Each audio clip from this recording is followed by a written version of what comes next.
Bună dragilor și bine ați venit la o etalare generală. Dacă titlul vi se potrivește, înseamnă că sunt aici cu siguranță mesaje pentru voi.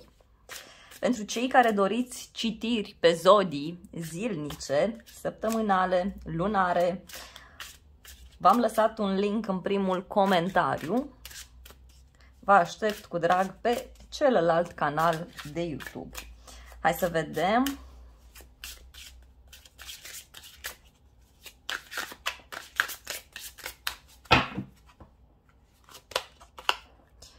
Aici văd că veți avea parte de o surpriză total neașteptată, care vine foarte rapid.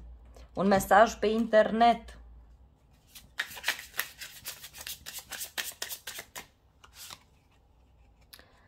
O persoană care vă propune o relație serioasă pentru unii dintre voi. Pentru alții poate să fie vorba de o ofertă de muncă. O veste bună care apare și care ține de zona voastră profesională. E ca și cum cineva vine în viața voastră pe total neașteptate, vă oferă această șansă.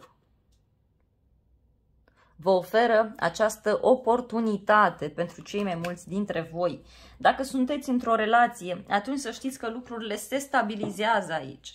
Se stabilizează. Posibil să aveți o discuție total surprinzătoare cu această persoană, iar pentru alții dintre voi, posibil aici, știu eu, ca în urma unui eveniment total neașteptat, ia să clarificăm, să vedem ce-i cu acest cavaler de spade, ce-i cu acest eveniment total neașteptat pentru voi. Wow, are legătură cu o confruntare, dragilor. Dacă sunteți femeie, poate voi o să fiți cele care vă ascultați instinctul și reacționați într-un mod total neașteptat. E ca și cum puneți punctul pe i. Dacă sunteți bărbați, atunci să știți că văd aici o persoană nouă pe care aveți ocazia să o cunoașteți. Este o femeie ușor mai blondă, puternică, poate chiar șatenă. O persoană care a înfruntat foarte multe lucruri în viața sa și posibil să o cunoașteți pe internet, ori pe un site nou de socializare, pe o platformă nouă de socializare. Pentru alții dintre voi, văd aici o confruntare între două femei. Posibil să fie vorba, îmi vine să spun, voi și soacra sau voi și o altă persoană. Mai vreau o carte aici cu acest cavaler de spade, dragilor, pentru voi. S-a întors doiul de spade. E ca și cum până acum a fost liniște și pace, nu ați comunicat deloc.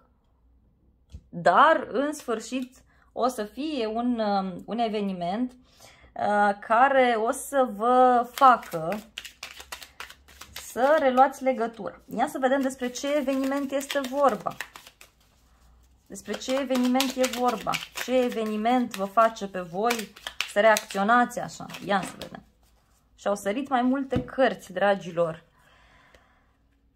Are legătură cu niște musafiri care vă pot veni în casă pentru unii dintre voi. Mai văd aici că o persoană o să fie foarte curioasă să afle anumite lucruri. De ce anume a fost mințit, de ce a fost mințită, poate e vorba de voi. Și astfel văd că aveți ocazia să aflați niște lucruri cu totul și cu totul speciale. Ceva care la fel are legătură cu două persoane.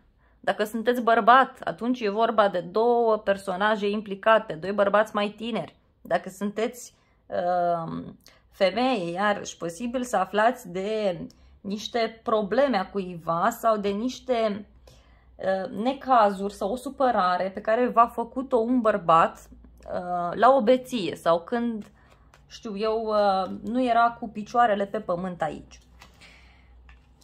Pentru alții dintre voi poate să fie vorba de o petrecere, de o întâlnire între niște prieteni și aici vă apucați voi și puneți o întrebare și aflați tot felul de lucruri sau încercați să aflați ceva anume despre o persoană de la niște prieteni de-ai voștri. Hai să vedem cu acest as de monede. Vă spuneam eu că primiți o veste, o șansă, o ofertă pentru cei mai mulți dintre voi. Hai să vedem despre ce este vorba cu acest as de monede. Este ceva serios, da? Și are legătură cu o deblocare dintr-o situație materială. Unii e posibil să fi primit deja această șansă, această ofertă și să vă facă să vă simțiți blocați. E ca și cum nu sunteți deschiși, dragilor, la noutăți aici.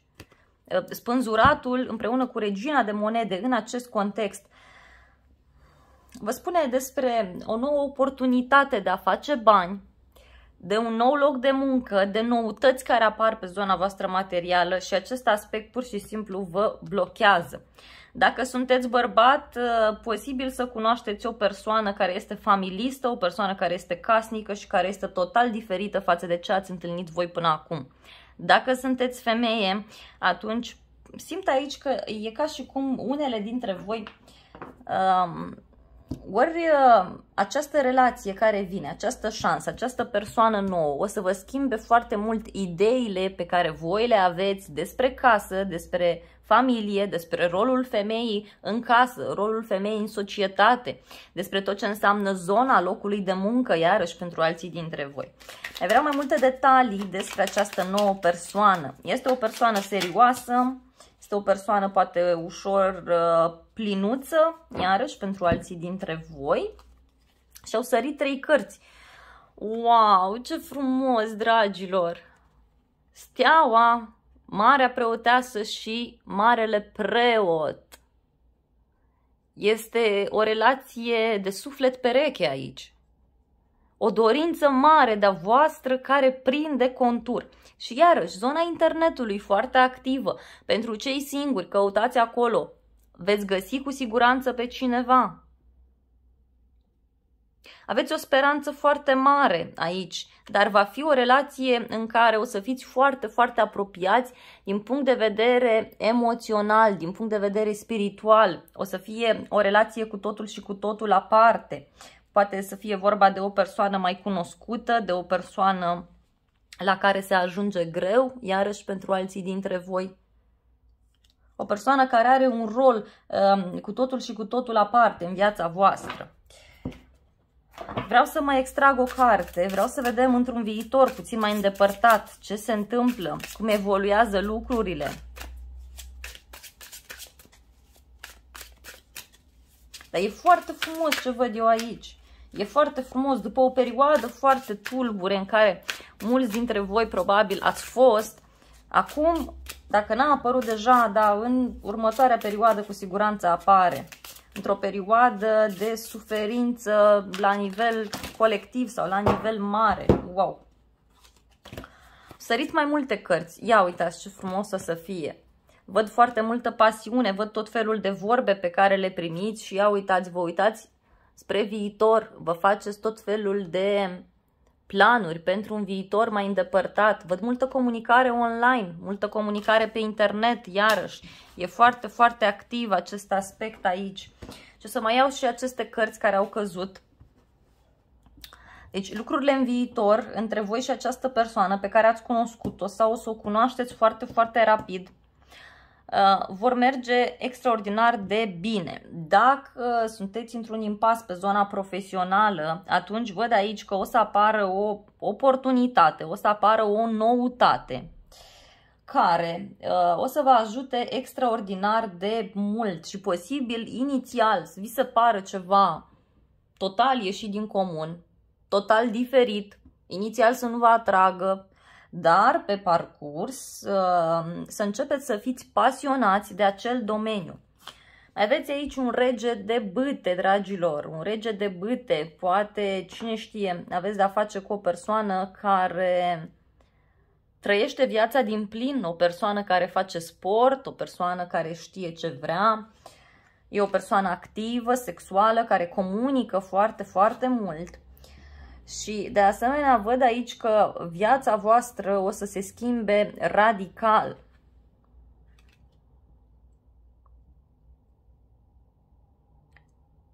E ca o atracție la nivel spiritual în primă instanță, iar apoi lucrurile merg într-o zonă cu totul și cu totul aparte. Ia uitați cât de frumos. E ca și cum se dărâmă tot ceea ce nu a fost pozitiv.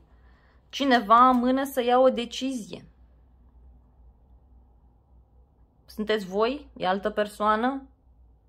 Și din acest punct de vedere, să știți că acest turn se dărâmă, adică perioada aceasta de indecizie în care nu știați exact cum stau lucrurile, nu știați exact ce anume vrea această persoană de la voi, atunci să știți că lucrurile se dărâmă, ca să spun așa, se termină.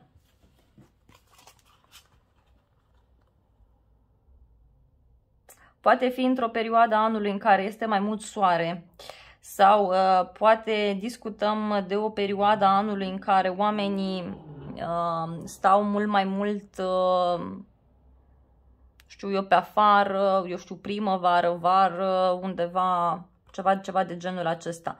Dar uitați cât de frumos aici apare o nouă emoție, apare ceva cu totul și cu totul special. Deci voi împreună cu această persoană chiar ați putea să aveți și un copil, un băiat, văd aici, pentru unii dintre voi. De asemenea, dragilor, dacă discutăm de zona voastră profesională și căutați răspunsuri, atunci să știți că e ca și cum aici vă specializați în ceea ce vreți să faceți. V-am spus, inițial nu vă place, inițial nu prea știți ce vreți voi să faceți aici, nu prea știți ce să alegeți, nu sunteți extrem de încântați. Sunteți încântați până la un punct, până sunteți puși în practică din ce văd aici, sau până intrați mult mai bine în jobul respectiv, până vă familiarizați mai bine, dar apoi va interveni o ruptură de situație. Ia să vedem despre ce este vorba cu acest turn. Clarificăm turnul. Turnul, să știți că mai înseamnă și casa lui Dumnezeu și poate însemna un moment în care spunem adevărul verde în față, poate însemna un moment, mai ales în acest context, în relația voastră sau pe acest job, depinde de fiecare, v-am spus. Și au sărit 2 cărți, 3 cărți, 4. Ia uitați, dragilor, un nou început cu bani, un nou început cu bani, un nou început stabil, care vă place, vă pasionează. Dacă e vorba de o relație, să știți că aici mereu veți fi răsfățată sau răsfățat de către această persoană cu mici cadouri. O să fie multă pasiune între voi, dar poate fi o persoană mai în vârstă sau această relație vă poate aduce o înțelepciune mult mai mare față de cum vă imaginați voi, dragilor.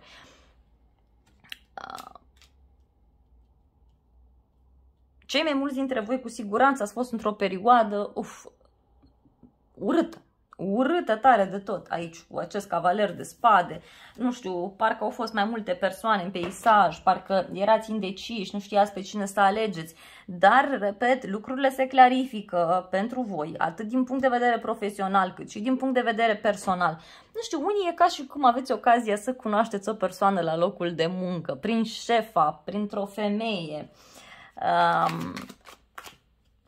Da? La o petrecere undeva sau prin familie, dar în egală măsură rămâne valabilă și zona internetului, iarăși pentru alții dintre voi. Posibil să vă cunoașteți acolo și apoi să discutați pe internet, alții posibil deja să treceți prin această etapă, să fi cunoscut pe cineva. Și ia uitați, la bază avem nebunul și asul de cupe. Ei, ce mai vreți, dragilor? După o perioadă aglomerată. Dar, ca să scăpați de perioada aglomerată, asta dacă încă mai sunteți în această etapă, e nevoie să tăiați răul de la rădăcină, să vă ascultați emoția, să vă ascultați intuiția, inima voastră și să aveți curajul, dragilor, să o luați de la zero, pe un alt drum, într-o altă direcție. Asta v-ar ajuta enorm, enorm de mult. Bun, dragilor, aceasta a fost citirea voastră generală. Ea este valabilă oricând o vizionați. Eu vă mulțumesc frumos pentru apreciere, vă mulțumesc pentru faptul că mi-ați fost alături în acest clip. Vă urez multe, multe gânduri bune și să aveți parte de multe împliniri.